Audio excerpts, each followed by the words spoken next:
ಕರ್ತನಾಗಿರುವ ಯೇಸು ಕ್ರಿಸ್ತನ ನಾಮದಲ್ಲಿ ನಿಮಗೆ ಈ ದಿನದಲ್ಲಿ ಕೂಡ ಶುಭಾಶಯನ್ನು ಕೋರುತ್ತೇನೆ. ಕರ್ತನ ವಾಕ್ಯವನ್ನು ನಾವು ಧ್ಯಾನಿಸಿಕೊಳ್ಳೋಣ. 2 ಅರಸು 18ನೇ ಅಧ್ಯಾಯ 30ನೇ ವಾಕ್ಯವನ್ನು ಓದಿಕೊಳ್ಳುತ್ತೇನೆ. ಹಿಜ್ಕೀಯನು, ನಿಮಗೆ ಯೆಹೋವನನ್ನು ನಂಬಿರಿ, ಆತನು ನಮ್ಮನ್ನು ಹೇಗೂ ರಕ್ಷಿಸುವನು. ಹಲ್ಲೆಲೂಯಾ. ಇಲ್ಲಿ ಕೂಡ ಕರ್ತನ ವಾಕ್ಯ ಈ ರೀತಿಯಾಗಿ ಹೇಳುತ್ತದೆ. ಹಿಜ್ಕೀಯನು ಆ ಇಸ್ರಾಯೇಲ್ ಜನರಿಗೆ ಹೇಳುತ್ತಾರೆ, ಕರ್ತನನ್ನು ನಂಬಿರಿ, ಆತನು ಹೇಗೋ ನಿಮ್ಮನ್ನು ರಕ್ಷಿಸುವನು ಎಂಬುದಾಗಿ. ಹಲ್ಲೆಲೂಯಾ. ಆದ್ದರಿಂದ ಪ್ರಿಯ ದೇವಜನರೇ, ಇಲ್ಲಿ ಅಶೂರ್ಯರು ಅವರನ್ನು ನಾಶ ಮಾಡಬೇಕು, ಅವರಿಗೆ ವಿರೋಧವಾಗಿ ಪಾಳೆಯ ಬಂದು, ಅವರಿಗೆ ವಿರೋಧವಾಗಿ ಯುದ್ಧದಂಡಗಳಾಗಿ ಬಂದು ಇಸ್ರಾಯೇಲನ್ನು ನಾಶ ಮಾಡಬೇಕೆಂಬುದಾಗಿ ಇದ್ದಂಥ ಪರಿಸ್ಥಿತಿಯಲ್ಲಿ ಯಾರನ್ನು ನಂಬುವುದು, ಏನನ್ನು ನಂಬುವುದು ಎಂಬುದಾಗಿ. ಯಾಕಂದರೆ ಇಸ್ರಾಯೇಲ್ ಜನರಿಗೆ ಬಹಳ ಯುದ್ಧ ವೀರರಿದ್ದರು, ಯುದ್ಧ ಸೈನ್ಯಗಳಿತ್ತು, ಯುದ್ಧ ಭಟರುಗಳಿದ್ದರು, ಯುದ್ಧದ ಖಡ್ಗಗಳಿತ್ತು, ಕತ್ತಿಗಳಿತ್ತು, ಖೇಡ್ಗಗಳಿತ್ತು, ಗುರಾಣಿಗಳಿತ್ತು. ಅವರಲ್ಲಿ ಸಾವಿರಾರು ಸೈನಿಕರು, ಅವರಲ್ಲಿ ಇಲ್ಲದಂಥ ವಸ್ತುಗಳೇ ಇರಲಿಲ್ಲ. ಆದರೂ ಕೂಡ ಅಲ್ಲಿ ಹಿಜ್ಕೀಯನು ಹೇಳುತ್ತಾರೆ, ನೀವು ಯಾವುದರ ಮೇಲೂ ನಂಬಬೇಡಿರಿ, ಕರ್ತನನ್ನು ಮಾತ್ರ ನಂಬಿರಿ, ಆತನು ನಿಮ್ಮನ್ನು ಹೇಗೋ ರಕ್ಷಿಸುವನು ಎಂಬುದಾಗಿ. ಹಲ್ಲೆಲೂಯಾ.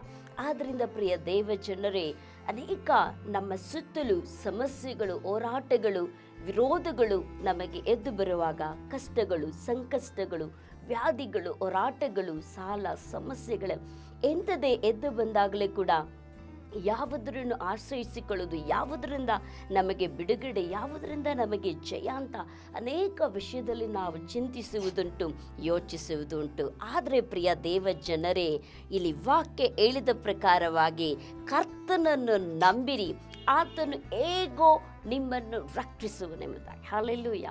ಆದ್ದರಿಂದ ನೀವು ದೇವರ ಮೇಲೆ ನಂಬಿಕೆ ಇಡುವಾಗ ದೇವರು ಏನಾದರೂ ಮಾಡಿ ರಕ್ಷಿಸುತ್ತಾರೆ.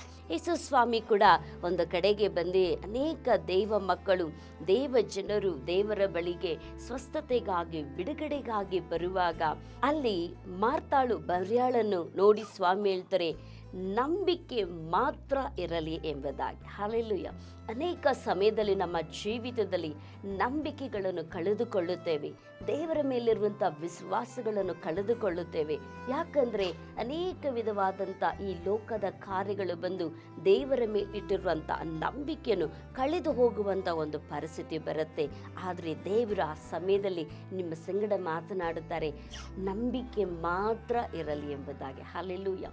ಆದ್ದರಿಂದ ಪ್ರಿಯ ದೇವಜನರ, ನಂಬಿಕೆ ಮಾತ್ರ ಇರಲಿ. ಯೇಸು ಸ್ವಾಮಿ ನನಗೆ ಸಹಾಯ ಮಾಡುತ್ತಾರೆ, ಅದ್ಭುತ ಮಾಡುತ್ತಾರೆ, ಆಶ್ಚರ್ಯಕಾರ, ಸೂಚಕ ಕಾರ್ಯ, ಮಹತ್ ಕಾರ್ಯಗಳ ನನ್ನನ್ನು ಬಿಡಿಸು, ರಕ್ಷಿಸಲು ಯೇಸು ಸ್ವಾಮಿ ಶಕ್ತನಂತ ಆ ನಂಬಿಕೆ ಮಾತ್ರ ಇದ್ದರೆ ಸಾಕು.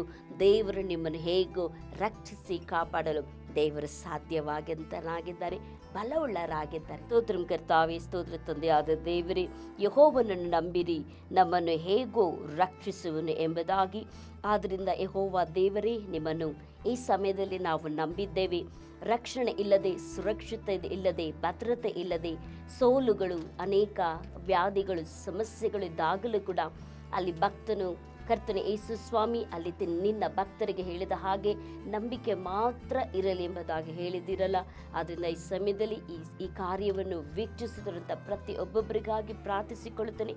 ಅವರ ನಂಬಿಕೆ ಇಟ್ಟು ನಿನ್ನ ಬಳಿಗೆ ಬರುವಾಗ ದೇವರೇ ಅವರಿಗೆ ಜಯವನ್ನು ಅನುಗ್ರಹಿಸು, ಅವರ ಜೀವಿತದಲ್ಲಿ ವಿಶೇಷವಾದಂಥ ಕಾರ್ಯಗಳನ್ನು ಮಾಡಿಕೊಡು. ಈ ಮಕ್ಕಳನ್ನು ಆಶೀರ್ವದಿಸು, ಯೇಸುವಿನ ನಾಮದಲ್ಲಿ ತಂದೆಯಾದ ದೇವರೇ, ಆಮೆನ್. ಆದ್ದರಿಂದ ಪ್ರಿಯ ದೇವ ಜನರೇ, ನಂಬಿಕೆ ಮಾತ್ರ ಇರಲಿ. ದೇವರು ನಿಮ್ಮನ್ನು ಹೇಗೋ ರಕ್ಷಿಸಿ ಕಾಪಾಡಲು ದೇವರು ಶಕ್ತನಾಗಿದ್ದಾರೆ. ಆಮೆನ್.